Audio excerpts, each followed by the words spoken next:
Welcome to జులావాణి news. నేను రేవతి. ముందుగా headlines చూద్దాం.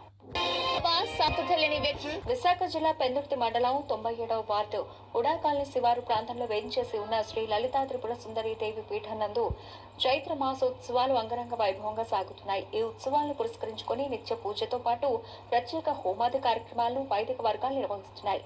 ఈ దిశలో ఆదివారం ఆలయ ప్రధాన అర్చకుడు గంటి కిరణ్ శర్మ పర్యవేక్షణలో శ్రీ శివపార్వతుల కళ్యాణ మహోత్సవం కనుల పండుగగా సాగింది.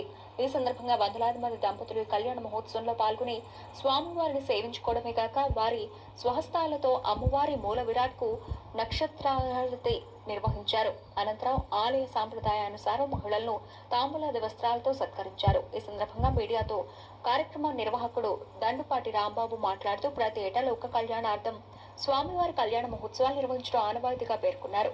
వేడుకలు పురస్కరించుకుని నిర్వాహకులు ఆలయానికి విచ్చేసిన భక్తులకు పెద్ద ఎత్తున ప్రసాద వితరణ కార్యక్రమాన్ని నిర్వహించారు.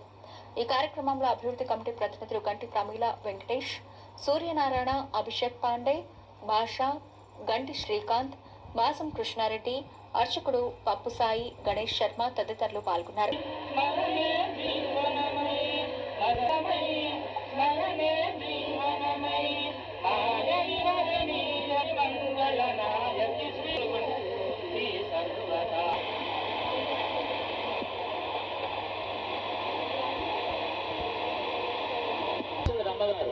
అమ్మవారు వచ్చే శుభాకారాలు వీక్షించాలని ఆడవాళ్ళకి ఎవరికైనా కూడా బాధ్యత ఏమిటంటే స్త్రీలకి వివాహం కావాలి. వివాహం కాకుండా కూడా ఆ సింహాసనం మీద కూర్చోకూడదు.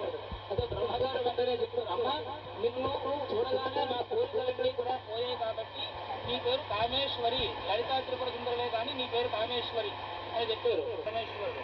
అప్పుడు బ్రహ్మగారు అన్నారు, పరమేశ్వర నేటికి 3 సంవత్సరాలు బట్టి సోమవారం కళ్యాణం ప్రతి సంవత్సరం జరుగుతుంది.